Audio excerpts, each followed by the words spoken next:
Hello all, welcome back to my channel Harshis Creations. Today's recipe healthy and tasty తోటకూర మజ్జిగ పులుసు. చాలా క్విక్గా అయిపోతుందండి అండ్ చాలా టేస్టీగా ఉంటుంది. కమ్మగా సాంబార్ రసం ఇలాంటివి బోర్ కొట్టినప్పుడు సైడ్ డిష్గా ఇది తోటకూర మజ్జిగ పులుసు ఒకసారి ట్రై చేయండి. చాలా బాగుంటుంది, చాలా క్విక్గా కూడా అయిపోతుంది. ఇంకా మనం ప్రాసెస్లోకి వెళ్ళిపోదాం ఎలా చేయాలో. దానికి ఫస్ట్ ఒక 2 టేబుల్ స్పూన్ ఆయిల్ తీసుకోండి అండ్ మెంతులు ఒక 1/2 టేబుల్ స్పూన్ వేసి ఒక 1 టేబుల్ స్పూన్ శనగపప్పు 1 టేబుల్ స్పూన్ మినప్పప్పు వేసేసి ఆవాలు జీలకర్ర ఒక హాఫ్ టేబుల్ స్పూన్ చొప్పున తీసుకోండి.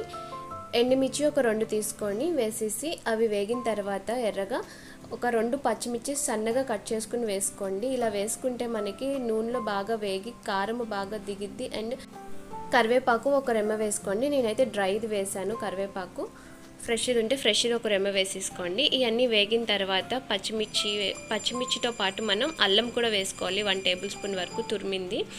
నేనైతే అల్లం వేయలేదు, మీరు వేసుకోండి, కంపల్సరీగా టేస్ట్ బాగుంటుంది. నెక్స్ట్ శుభ్రంగా వాష్ చేసేసుకున్న తోటకూరని సన్నగా కట్ చేసేసి వేసేసేయండి. ఒక కట్ ఉంటుంది ఇది, అది వేసేసి నెక్స్ట్ సరిపడా సాల్ట్ వేసేసుకుని పసుపు ఒక 1/2 టేబుల్ స్పూన్ వేసుకుని ఒకసారి బాగా మిక్స్ చేసేసి మూత పెట్టేసి మీడియం టు లో ఫ్లేమ్లో పెట్టేసుకుని మగ్గించుకోండి. తోటకూర సాఫ్ట్గా అయ్యి నీళ్ళన్నీ ఎగిరిపోయేంత వరకు మగ్గించుకుంటే సరిపోతుంది.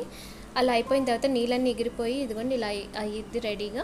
అంతే 10 మినిట్స్లో మనకి తోటకూర ఫ్రై అనేది రెడీ అయిపోతుంది. ఇది రెడీ అయిపోయింది కదా, ఇది మనం ఇప్పుడు చల్లారేంత వరకు పక్కన పెట్టేసుకున్నాం. చల్లారాకే మజ్జిగ కలపాలి కంపల్సరీగా.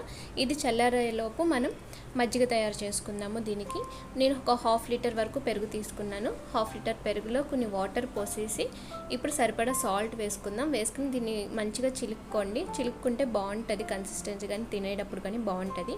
సో చిలికేసుకుని దీన్ని ఇప్పుడు చల్లారిన దానిలో తోటకూరలో వేసేసేయండి. కన్సిస్టెన్సీ పెరుగుది మరీ గట్టిగా ఉండకూడదు, అలానే బాగా పలుచగా కూడా ఉండకూడదు.